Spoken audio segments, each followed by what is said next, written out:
Welcome, everyone, to Stockbridge Library's online poetry series. We're in season 4, and our theme this season is Igniting Sparks in the Dark. Before I introduce our poet today, I want to introduce and thank John Gillespie, who in 2020 was the president of the board of the Stockbridge Library Association. And when the COVID pandemic hit and we all were stuck at home, John had the great idea of an online poetry series. We thought we'd do a few months, and then everything would, return to as it had been. But here we are in 2024, still bringing poetry into everyone's virtual lives each week. John, thank you so very much for that. And thank you also to Cathy Hailey, the poet joining us today. Cathy teaches as an adjunct in the Johns Hopkins University's online Master's in Teaching Writing program. And prior to that, she taught English and creative writing in Prince William County as part of the Center for the Fine and Performing Arts Creative Writing program. She sponsored the award-winning EDAS Literary Art Magazine for 33 years and has been a teacher consultant for the Northern Virginia Writing Project. She also serves as a member of the Prince William Poet Laureate Circle and as Northern Region Vice President of the Poetry Society of Virginia. Cathy's writing has been published in the New Verse News, Poetry Virginia, Written in Arlington, Stay Salty, Life in the Garden State, Poetry for Ukraine, Family, and Nova Bards. Cathy also has a poetry chapbook entitled I'd Rather Be a Hyacinth. She holds an AB in English from Duke University and an MA in English from George Mason University. Cathy, thank you so much for joining us today. And I will turn the program over to you, John, and you. Yeah. Yeah, Wendy, thanks for your kind words and for the library hosting our program. So, Cathy, you have the advantage over everyone. I think you've heard more interpretations of our theme this year than anyone else. So, what's your interpretation of igniting sparks in the dark? Well, thank you for the introduction, and thank you, John, for all these years of lunch entertainment and learning with poetry. I see the act of creation as a spark in the dark, both writing poetry and other creative work. For me, that means collage, like the cover of my chapbook. I know this is hard to do, but here's the collage that I made, and it was made out of photography. And in the past, I've also worked with jewelry making, and I like to take photographs and sometimes match them up with writing, but I'm an amateur photographer. And then teaching too, inspiring others to create, that's a spark in the dark for me.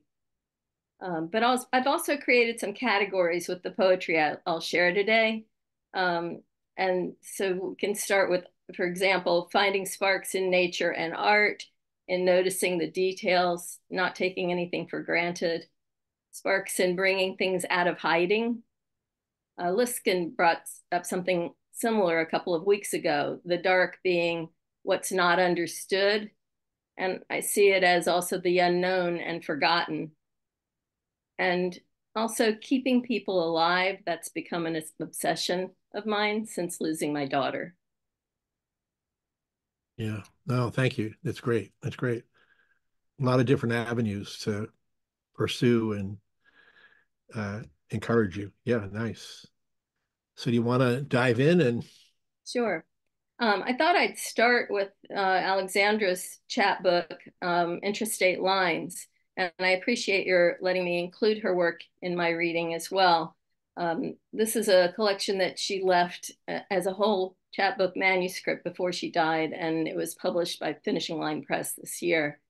It's a series of numbered poems. They're very short, and I've kind of grouped some together to read just one after the other, and then I'll pause in between. So the first I looked at light from celestial images, and I'll read 3, 5, and 8.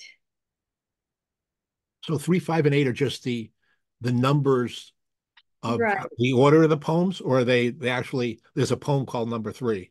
Yes, all the poems are only titled by numbers. Okay, That's how okay, we created it. okay. And the family decided to just honor the way she had it. I mean, we made small edits, and we also added some images to the book, but images from her own drawings and journals, but not, we didn't make major changes. Yeah, great. Number 3, it's another fuchsia sun day, but this time I only catch a glimpse as the setting sky disappears behind the sound barriers that line the Delmarva strip of I-95 between Baltimore and Silver Spring, like the summer canopy behind fog, driving me west in the golden hour rush before disappearing as the motorway forks toward the Cardinal State, relaying a simple July formula for hypothetical dreamers that fish from the moon without bait for the stars. Mm. And 5, I scale the stars with smoke clouds, my feet slipping into the toes of my shoes, each toe bending more and more at the knuckle as they meet the interior. Heat squeezes my brain waves, sending thermal shocks through my psyche. And 8, just a 2-line poem. Dream against starstruck currents.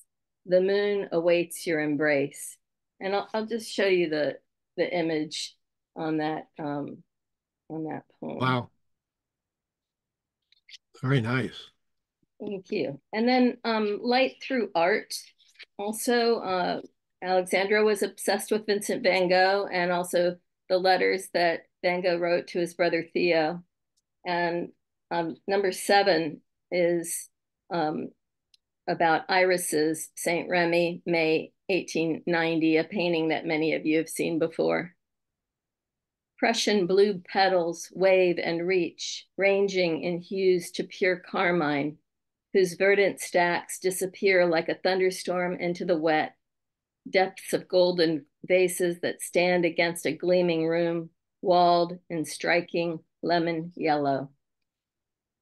And 9, Vincent van Gogh to Theo at Arles, 1888. So there's, I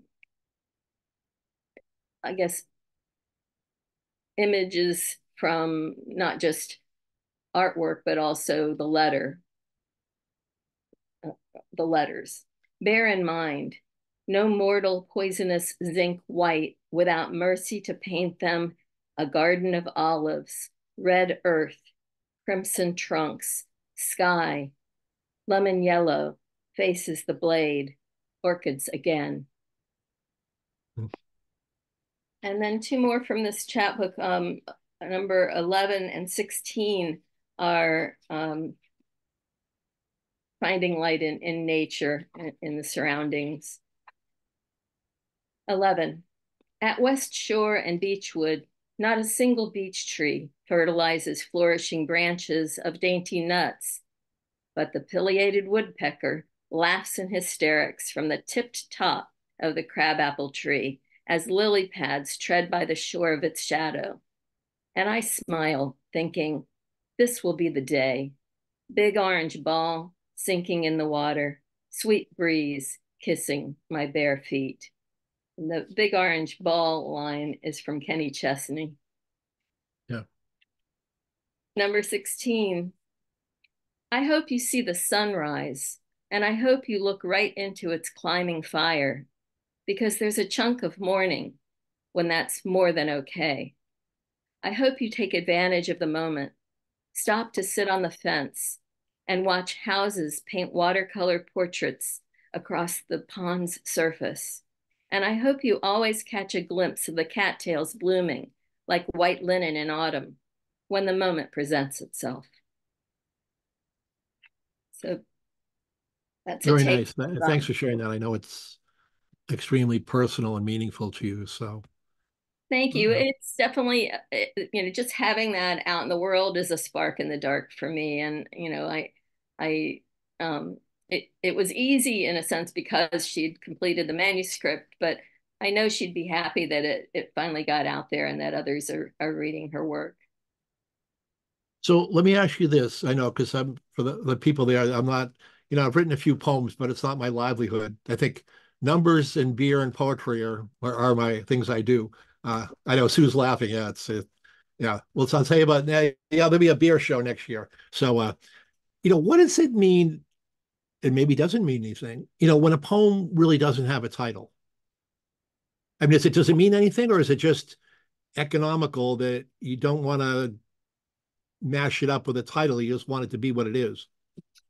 Um, Now, this is my interpretation because I don't think we ever specifically discussed that.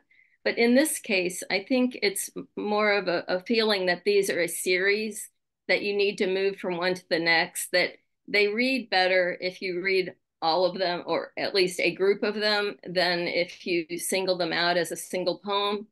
And and honestly, at first, when she would ask me sometimes about submitting a poem for publication, I didn't necessarily think these were the individual poems to send out, or for a contest, for example, um, because she had other poems that had more of an arc, had more Yeah. underlying meaning, that were more sophisticated, lots of things. But the more I read these, and the more I read them in the series, the more beautiful they are, and the more they've taught me to just notice everything.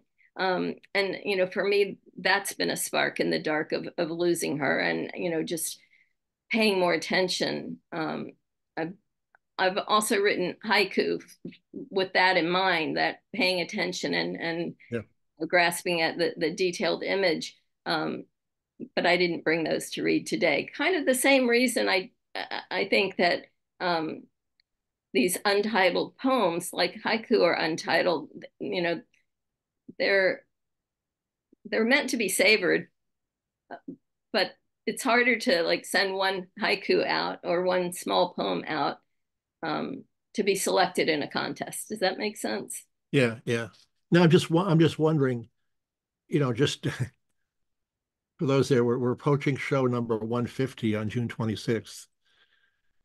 And I just realized how much time it takes for, poems to be birthed out of the creative process. I'm just wondering, is there exhaustion after that? And the title just has to land. I'm just wondering, once again, we probably need to have another show about, poem titles or something. I just find it very intriguing that, some of the titles for poems are very evocative. They kind of tell you what it is. And other Right. ones are just the first sentence of a poem. I don't know, it's kind of a unique thing I'm just musing on. That's all. No need to. There's so many different, ways of looking at it. And if you're curious, Ted Kooser has some interesting commentary on titles in the Poetry Home Repair Manual. But, I think people approach it in many different ways. And I typically teach students to include a title because they're missing an opportunity to not lead the readers in a way. But, mother and daughter relationships are what they are. And daughters don't always follow their mother's instructions, even when they're the teacher. Okay, all good, all good. Thank you. So the next category I came up with was taking things out of hiding, physically, literally, sometimes out of the closet, sometimes figuratively out of history. The next poem I'm going to read is about my yaya, my grandmother, and it's about finding a bag of her sewing notions in the closet here at my mother's house.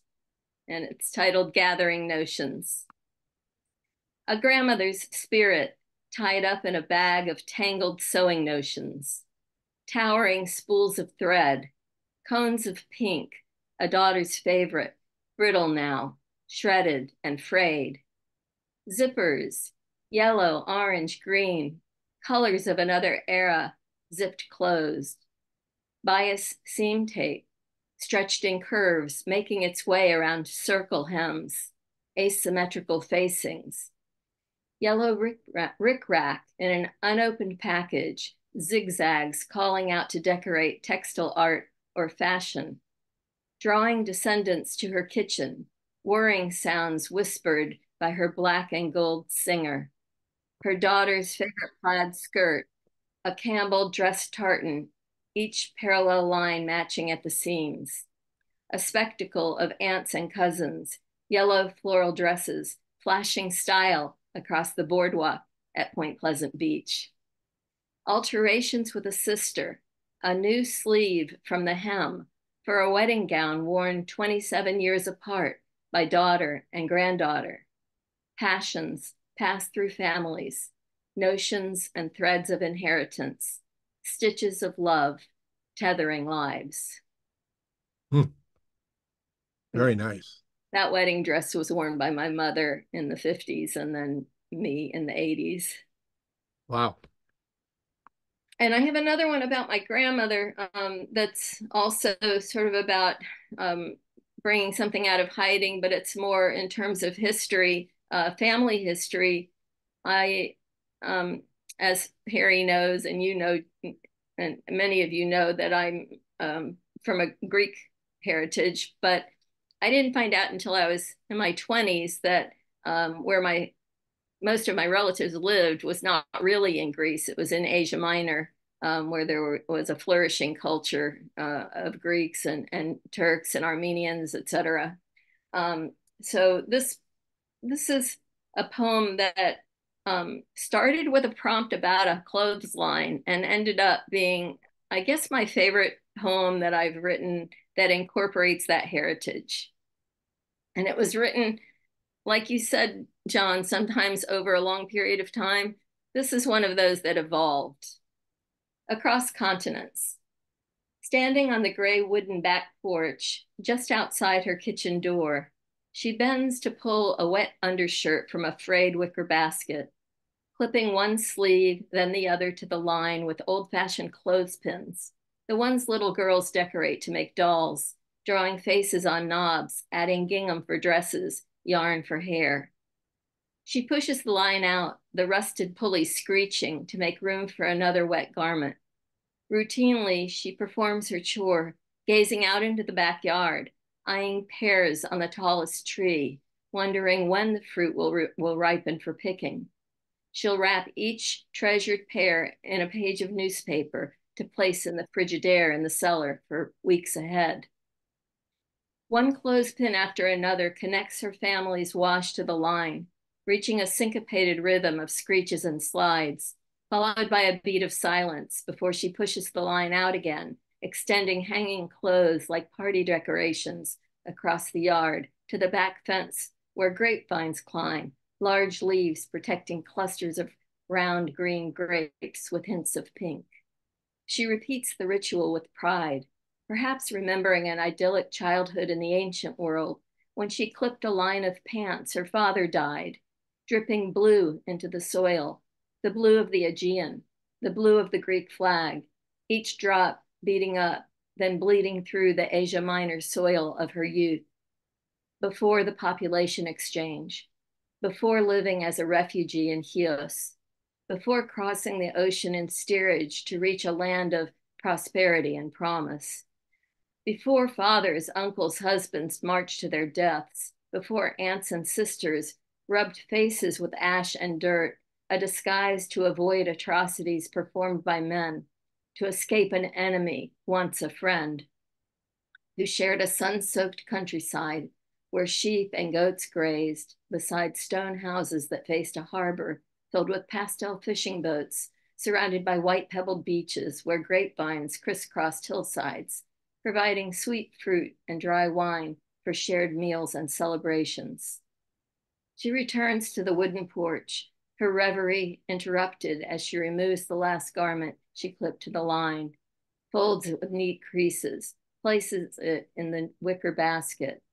As she reaches up, anticipating slides and screeches, she pulls the line towards her to release the next clean shirt. The syncopated rhythm in reverse serenades her as the fresh scent of clean laundry wafts in the breeze, reconnecting her with her place of peace.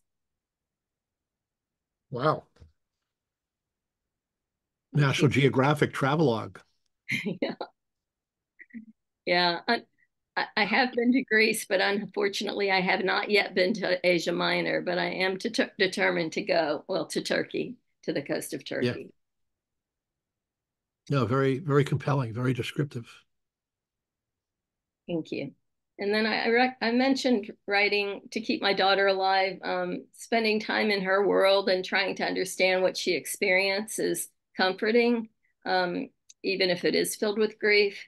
And uh, this poem, The River, includes phrases from the title poem in Thomas Transtromer's The Half-Finished Heaven, translated by Robert Bly.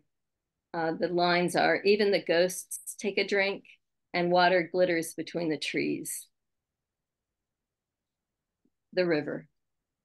At the Yellow House on West 29th, in the year she read, Thomas Transtromer, Sweden's 2011 Nobel laureate, the college girl, my daughter, discovered the spring on her running trail along the James, Buttermilk Trail, near Riverside Drive, where she carried glass jugs in her backpack to collect cool, clear water from Buttermilk Spring, a historic site near Canoe Run Park and Canal Lock ruins, where workers once stored cans of dairy, milk, butter, buttermilk to deliver throughout Richmond.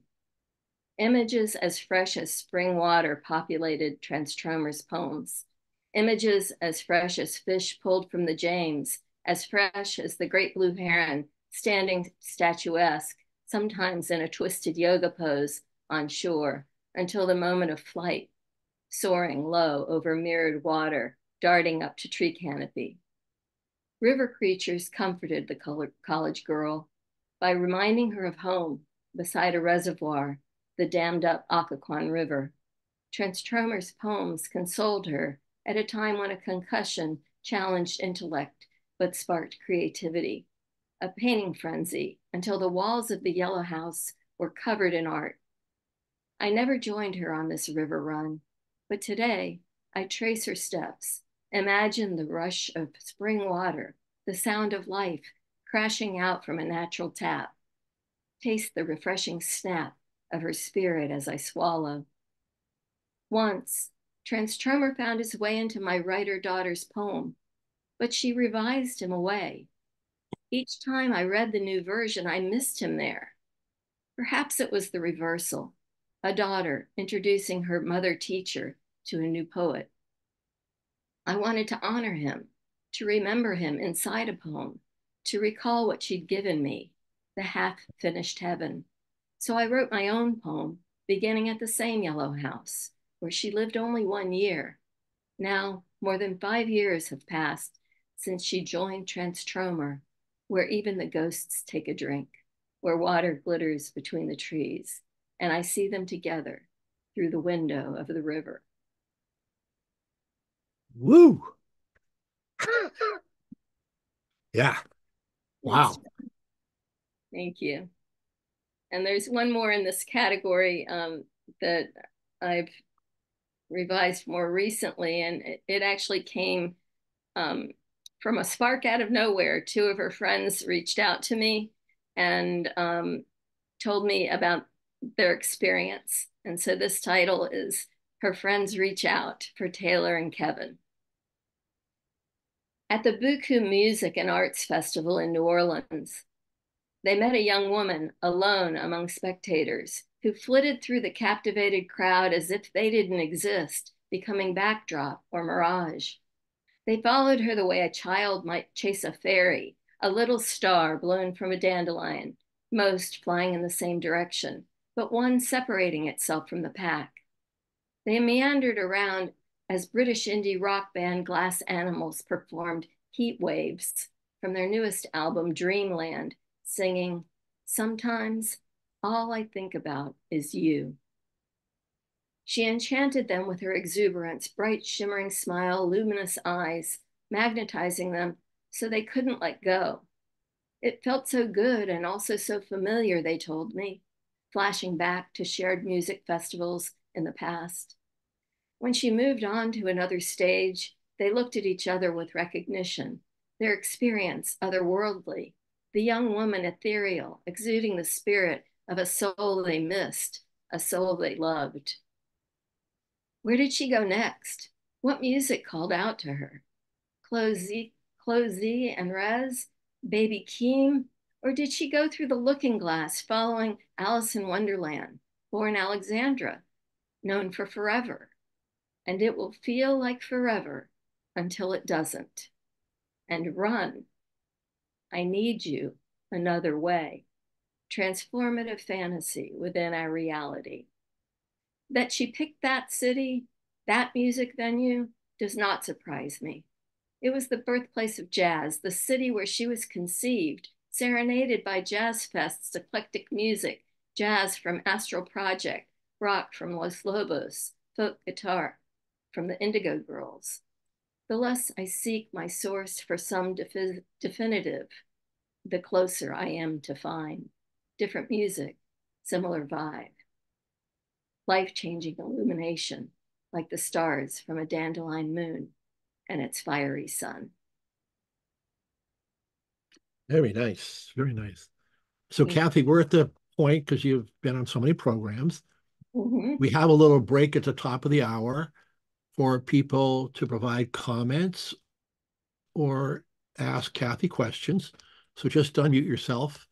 I think Karen and Perry know, don't let the poet off easy. You know, this is where we want to see Cathy sweat. No, only kidding. Yeah, it's just the fun part of the hour. People want to chime in. Cathy, what was the name of the poem? Not the last one, the one before, where the river contains the windows. The river, just the The river. river, yeah, that was It's the great. James River in Richmond. Yeah. I have a question. Yeah. So Cathy, um, what is your criteria for a good poem? So what elements of the craft do you think about when you're writing? And do you have, like sort of a checklist that you might go through? Um, I don't know about a checklist. I'm a little bit more chaotic than linear, but I do value images and sound. And I like to allow myself to write freely and then spend a lot of time cutting back words. But I also play around with form poetry. My collection, the chapbook, I'd Rather Be a Hyacinth, is all haiku sonnets, which are very short poems, 14 lines, but shorter than Shakespearean or Petrarchan sonnets because they're haiku stanzas because they're syllable counts. Um, and when I write haiku outside of that form, I don't count syllables the way we have traditionally done so, but I did when I was writing the haiku sonnets. So a lot of different things. And I would say that the thing that I have to focus on when I'm not writing in form is shortening, making things more concise. Um, Always a battle for me, and maybe because I started out as more of a nonfiction writer. Yeah, right. Hey, Cathy. Kimberly here. Cathy was my professor at Johns Hopkins last year, and I learned a great deal from her. And my background is very much in nonfiction writing. One of the things I've learned from you and reading your work and writing under pressure, my own poetry, I'm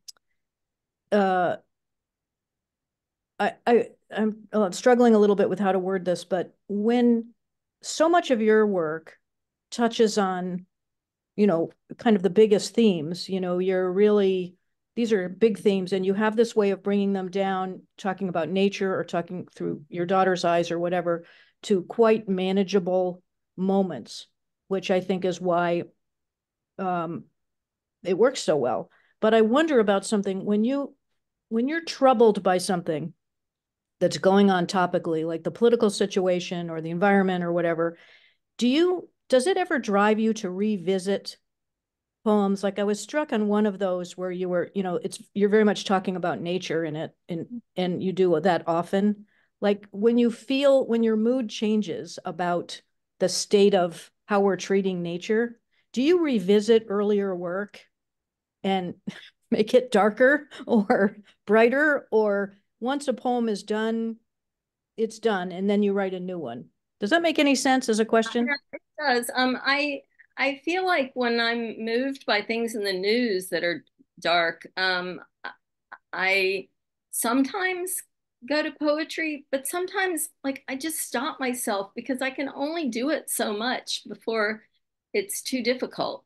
Um, so so but I'm not sure I go back and make something darker, but I do go back and change things. Like the poem Across Continents started out just I mentioned a prompt with a clothesline, which immediately took me to my grandmother's porch. So I wrote about the my grandmother and the clothesline and the pears, but I didn't associate it with anything else in that original work. So in a way, that is a poem that goes by this idea you're talking about, because I found a way to incorporate this thing that I'm always trying to write about, this darkness that I don't know enough about because it happened in the early 20th century.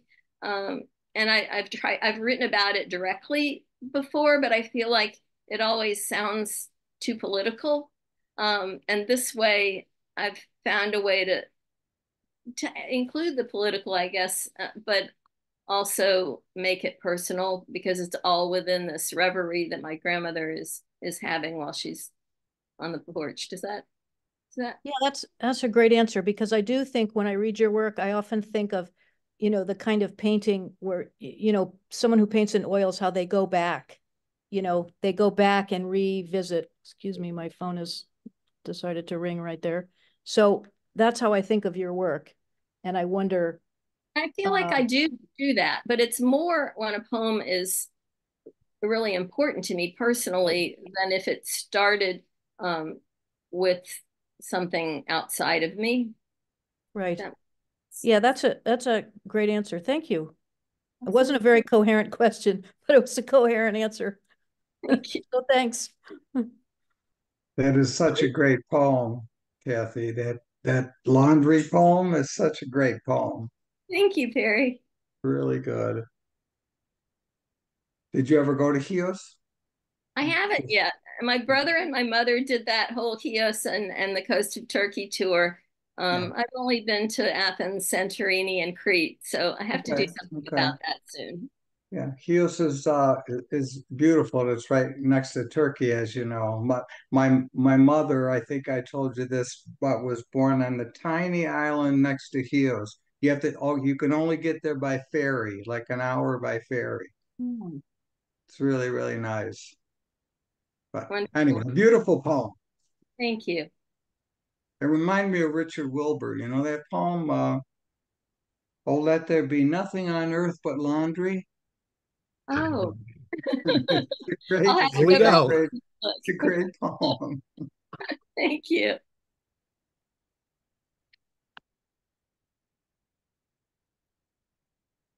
Okay, John. Yep. I got to cut out in 4 minutes. So Okay, so I'm going to read a few poems from my chat book that are in that haiku sonnet form. yeah, great. And although I've read some poems on the show before, I've picked ones I didn't read. And also, I don't think I talked about the two sections in it. Uh, Morendo and Animando are the way I titled the two sections. And I feel like they go with the Igniting Sparks in the Dark theme. Morendo in Italian means dying away. It's a musical term with a gradual softening of tone and slowing of movement. So I see it also as darkening. And then animando, becoming animated or with increasing animation, liveliness, and expression. And I see that as becoming lighter. So these are short poems. So I'll read three for Morendo and then three for Animando. And then if you leave in between, John, I understand. Yeah. Have a Don't worry. wonderful I'm going to watch the video. Don't worry. Okay.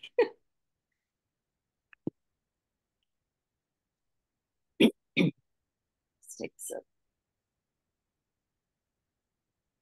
So the first one The first couple here, actually all three of these in the Morendo section include light and dark, but they're sort of getting darker. I'll end with the final poem in that section.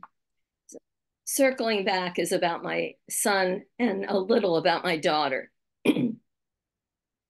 Circling Back, Ocean City, Maryland.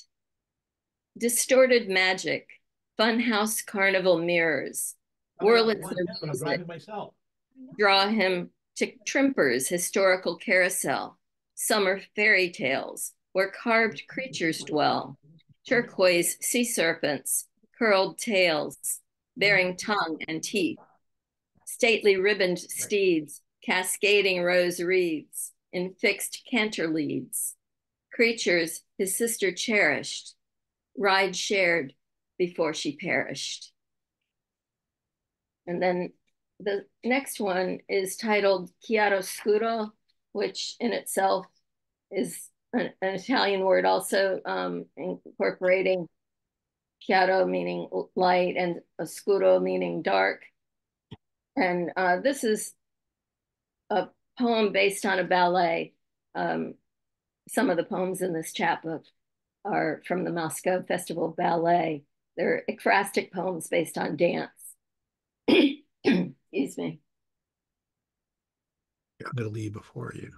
Okay. Chiaroscuro, after Adagia from Romeo and Juliet. Beauty juxtaposed against darkest irony, tragedy unfolds.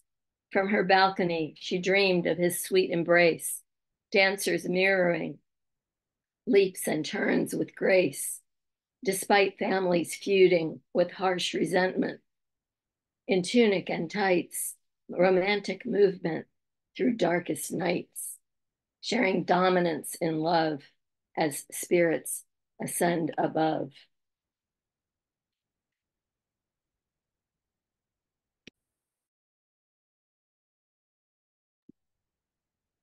And finally, in the Morendo section is a poem that is based on the image of the White House during the time when President Biden was honoring the 500,000 lives lost to the pandemic. I titled it 500,000, and this is one of the New Verse News poems, the first New Verse News poem that I published, and definitely was in response to Kimberly, like something that happened on the news that really moved me. And I wrote this poem very quickly and sent it in, my first poem, to them because it was about the news, and was really pleased to have them pick it. 500,000. Ascent and descent, symmetrical staircases move candlelight bent. Flames flicker faces, pathways towards transcendency, spirits drifting in liminality. A presidential burden, despite empathy, comforts multitudes in national eulogy. Church bell interludes, ritual, amazing grace, all requisite and pace. And then moving on to the Animando, a little more light, and the lightest is the third. First, I'll read Flight, which is about my husband and my daughter. My husband had taken a trip to Thailand and brought her butterfly specimens on a for display, basically on a display board. Flight. Butterfly remnants grounded in cotton batting, labeled specimens, midlife traveling, father reaching out for love with exotic wings, daughter now above, without her silver earrings worn by her father, a gift less fragile, his gesture meant to honor, revive her dazzle, will her fire to ignite. Butterflies are meant for flight. The next one is another ballet-based poem, and also bringing something out of hiding or a secret, so to speak. And it's titled Enigma, but after selections from Paquita, one of the brief ballets. A man's world of war, Napoleonic army crossed with gypsy lore. With no pedigree, this undignified woman is no soldier's wife. Grace of a heron saves the soldier losing life by switching glasses, avoiding poison, cruel economic clashes. Her gold medallion, proof of a noble position, inspires love proposition. And then this one's titled Merrymaking, and I wrote it on Cinco de Mayo, just out looking in the garden and enjoying the creatures there. Merrymaking, a splatting sunbath, squirrel stretched over tabletop wood slats, still life performer, rainstorm's aftermath, warming up to me, eyeing their flight path from apple tree canopy, I catch glinting gold, finches feeding low. Thistle fiesta unfolds, Cinco de Mayo. Cheery garden performers, my happiness restorers. Those are the pieces I selected for the chapbook. And at this point, maybe I'll end with one that's very different from my other work. I categorized it as writing to expose scary experiences to the light. And it's titled Shape-Shifting Nightmare. Nightmare, apple tree freed, walking toward me. I rest at its trunk, watch it teeter, push it back with hidden strength. Nightmare, transforming heads, eyed to eyeless, transforming body, winged to wingless. Will I see or will I fly? Nightmare, cat in the microwave, hairless but alive. Am I the cat, alive and trapped? Nightmare, I am the tree in a snowy forest. Black pickup barrels towards me. I am the driver. I wrote that in response to Mike Maggio's call for nightmare poetry. He does a 30 for 30 posting on mikemaggio.net, and those images were really images in my nightmares. I don't always remember them, but that was a period of time that I must have been in some kind of turmoil because those images were scary images to experience. And I really don't have much explanation other than it was a stressful time. Are there other questions at this point? Or comments? If not, I can read another one that's I categorized as sparks from learning by researching obsessions. For a long time, I've had an obsession with World's Fairs, and I've written some poems to be in a series, but this is one I wrote just in April, and I imagine it as an opening poem in the section on the New York World's Fairs, in this imaginary book that I'm concocting in my head at this point. I went to the New York World's Fair in 1964, so I have just a little experience.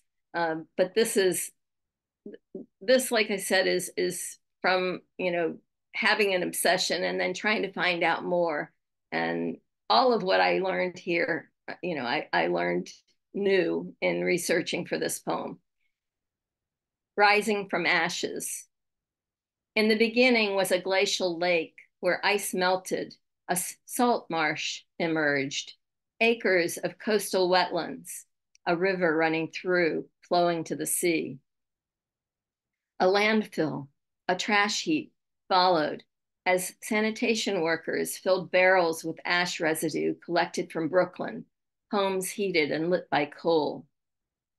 Ash traveled by horse cart, dust flying in the streets of Brooklyn, destined for Queens, followed by barges carrying manure, an infestation of rats and wrath. Layers of crud rose up into the hills and mountains, Mount Corona rising to 100 feet, an ashscape of grotesque gardens, chimneys belching soot, conjuring fleeting human visages. Ash scattered into fibrous, smoky clouds. Then the recognition. This is the Valley of Ashes, where the eyes of Dr. T.J. Eckelberg stare through yellow spectacles, mocking and judgmental. Finally, a dream transformation, optimism after years of depression, a fantasy, Versailles of America, Flushing Meadows, Corona Park, became the site of 2 New York World's Fairs. In World of Tomorrow, Trilon and Perisphere led, replaced by Peace Through Understanding, Unisphere, Armillary Sphere, Earth as center, towering over parkland where nature reigns. So again, a draft here from just April, but I feel like it's a start of the New York section since it sort of comes from, you know, the land, what was there before the World's Fair was there.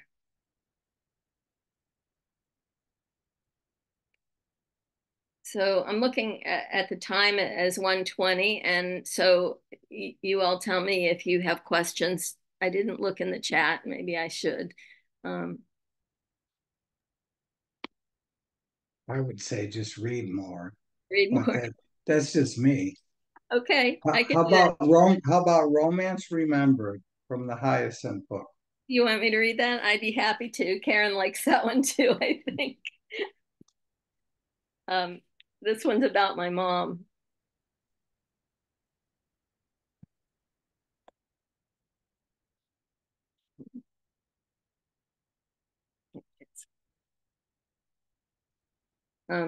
There's the name of a device in this poem spelled Alexa, and I'm going to whisper that name when I read the poem, or else she will awaken.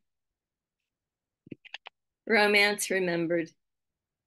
Tea kettle whistles, inviting afternoon tea, mom reminisces. Youth in New Jersey, single life in Manhattan, Greek circle dancing, wedding in satin, jitterbug swing, enhancing island honeymoon, romance for hours, playing her tunes, crooning their amours. She reminds me to write all before she cannot recall. My mom's 93 now and still doing well. I have a couple of poems from nature as an inspiration, and they're also haiku sonnets, so I could read those. They're not in the book, and then we can close out with those perhaps.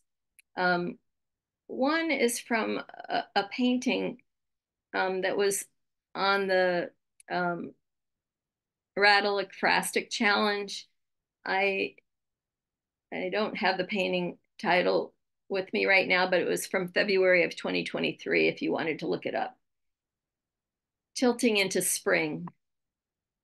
Woman reclaims joy, kitchen percussion clatter, pots and pans as toys. Repression shattered by her juvenescent glow, limbs winding to spin.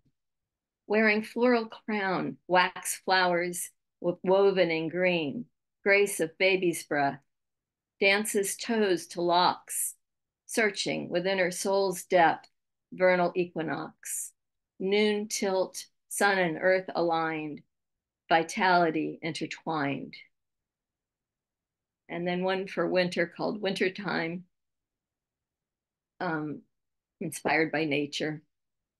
What reaches lovely in the drear of grays and browns, nearly leafless trees?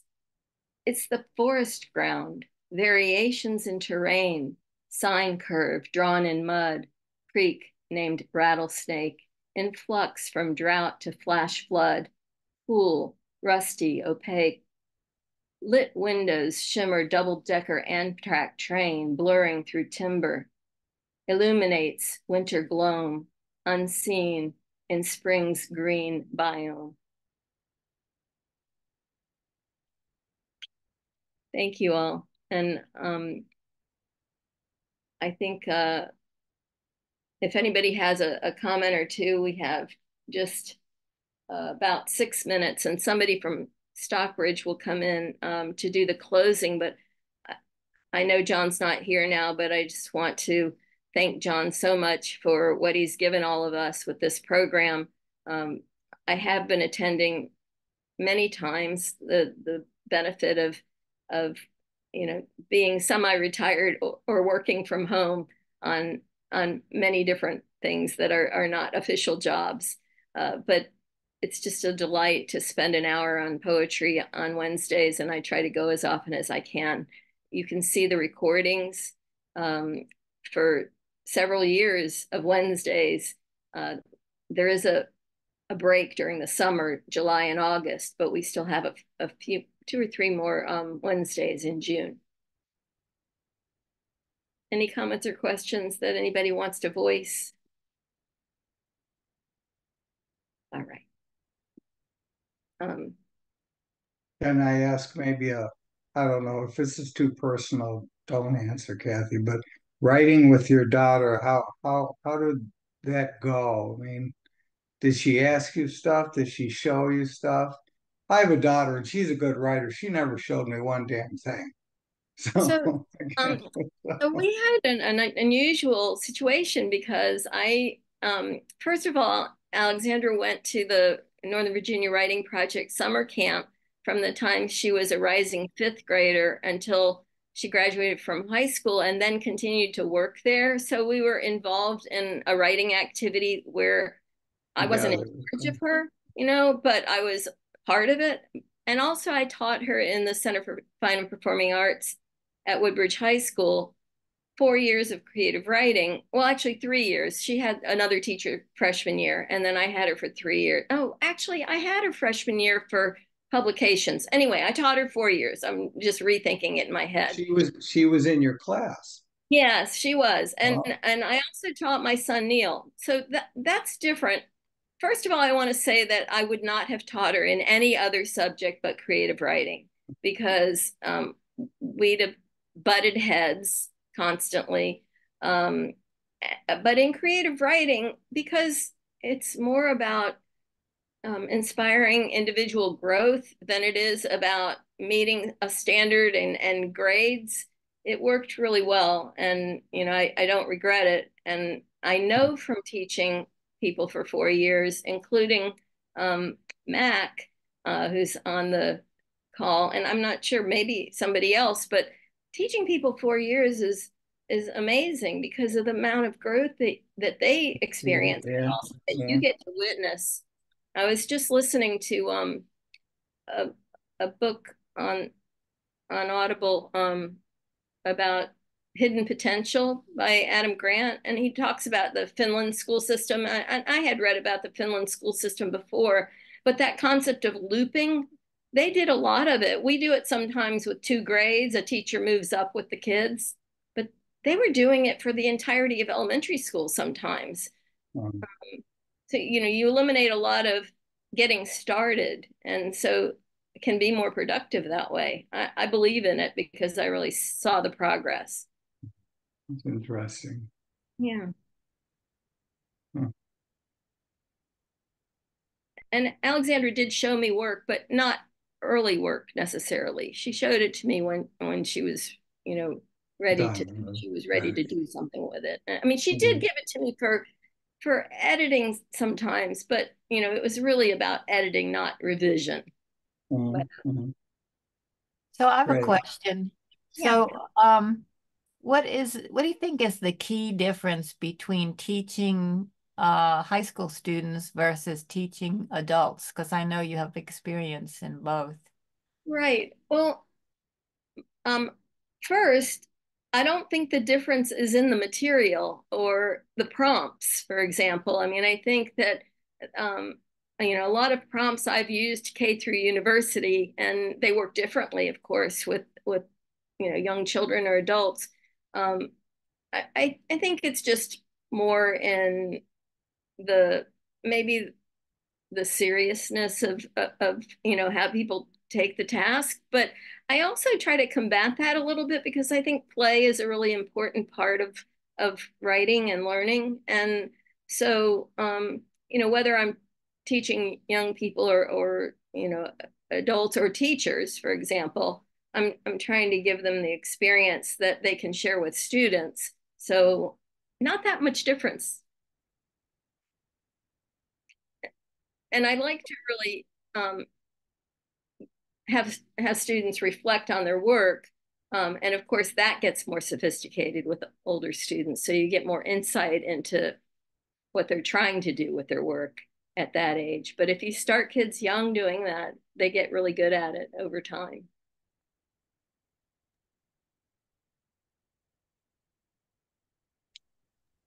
Thank you, Cathy. That was great. That was great. Thank you.